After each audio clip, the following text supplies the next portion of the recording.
Lilies is a sprawling Japanese Metroidvania with excellent artistic direction and a haunting musical score from veterans of anime shows such as Ghost in the Shell and Goblin Slayer, as well as sound effects by former Sega producer Keiichi Sugiyama. I've been quietly playing through Lilies for the last couple of weeks, and it's been woefully underrepresented online, and I hope that I could in some way rectify that situation with this little review. It's a beautifully crafted game, and while it might not meet all the lofty expectations placed upon it, it does, in my opinion, enough to set itself aside from the sea of Metroidvanias we have on Switch, and certainly will be worth considering for many fans of that genre. Should this one make its way to the front of your game queue, or perhaps sit at the end of the line? Well, let's find out.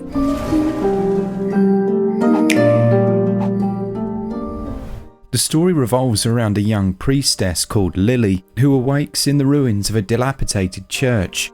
This world, though, has been brought to its knees by a deadly cursed rain that turns creatures and people into corrupt, deadly beasts and horrifying monsters. It does this also to the guardians of Lily, who once served to protect her. And as you make your way through this 20-hour or so adventure, you'll stumble across dozens of handwritten notes which do a great job of fleshing out the exposition of this world. And through her adventure, Lily is accompanied by the Hollow Knight, and he is the first spirit you'll come across. The story takes a bit of a back seat at times, but the core drive's set early on and is quite clear to the player.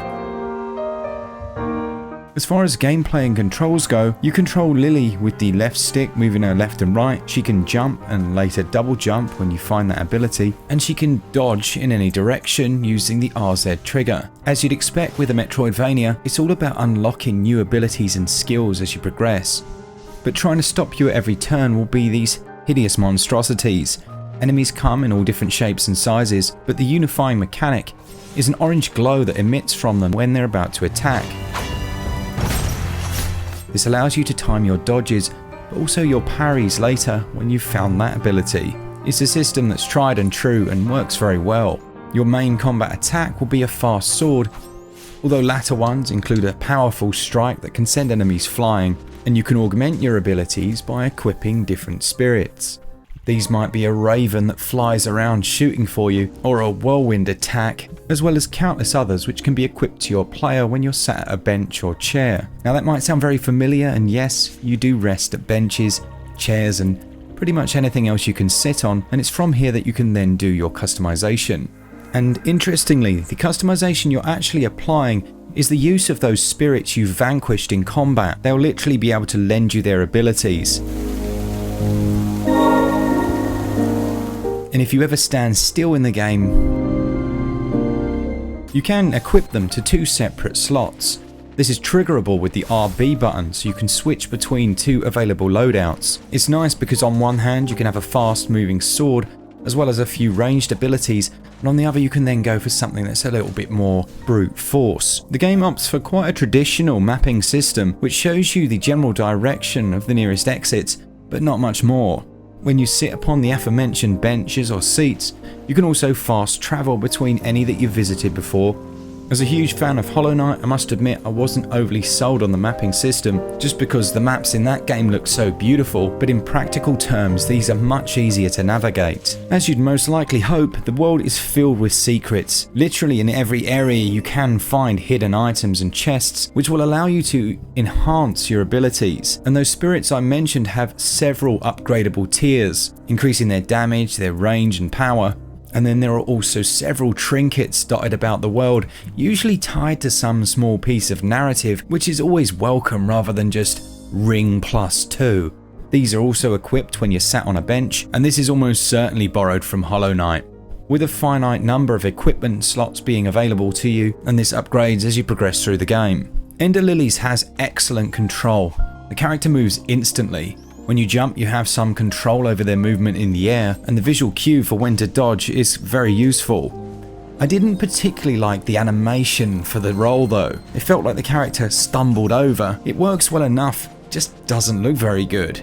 Now, I alluded to the boss fights that you'll have to work your way through in this game, and they are excellent. They're multi-stage affairs, so as the health bar drops below a certain point, the movesets will switch up. I had to get it in there. And you'll very quickly go from feeling like you're on cruise control to being flattened like a pancake.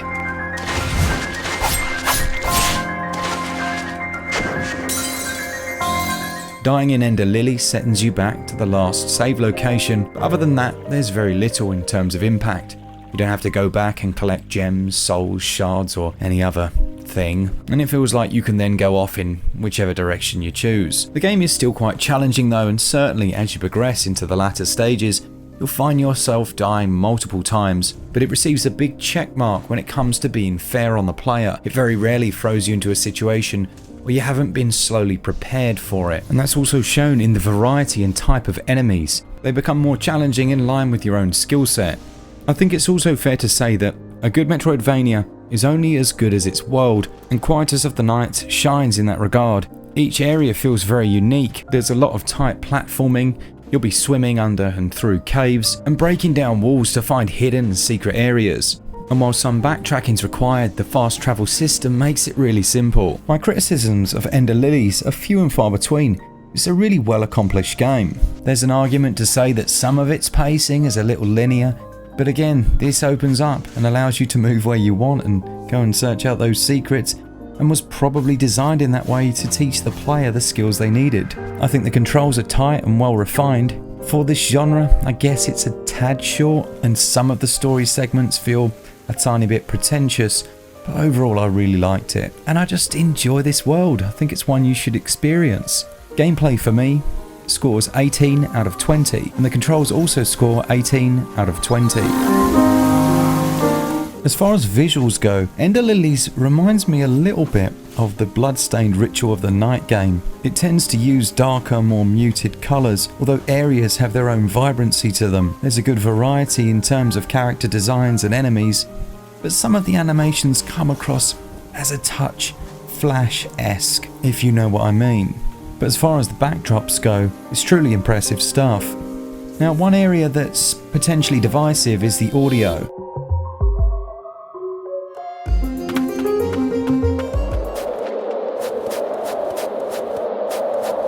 I initially felt that it was just a bit too quiet, with large stretches without music, but I can also see that on the flip side of that, when music's played, it's very impactful. I guess it's a personal preference, and while there's no doubt the soundtrack is excellent, if you were a player who felt Breath of the Wild was just too quiet, you might feel the same as me. As far as performance goes in both docked and handheld, well, the game's seen a number of patches since launch, but it's still not completely perfect. There are the occasional stutters when you're moving around. It's few and far between, and it's much better than it was, but every now and then you will see one and it will stand out. Now, thankfully, it looks great and it runs mostly great at a very decent frame rate in both docked and handheld, although you will be reading its text that's always against a black background, and I found it reasonably easy to get along with. Despite its quirks, I think Ender Lilies is a beautiful looking game, and it runs well enough for me.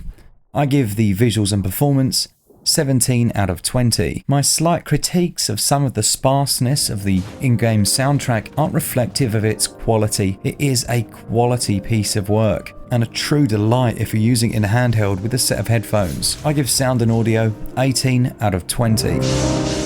Ender Lilies Quietus of the Night is going to set you back £21.99 or your regional equivalent.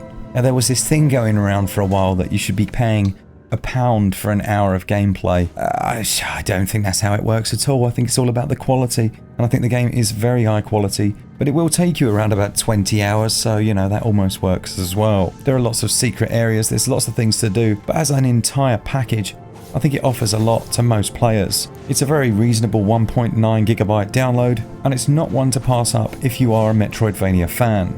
It's also worth noting that there's the potential here for a few playthroughs, because the endings will change based on the choices you've made. I think there's more than enough value here, and I'm happy with the purchase I made. It could be argued it's a tad short for its genre, but I give value 17 out of 20.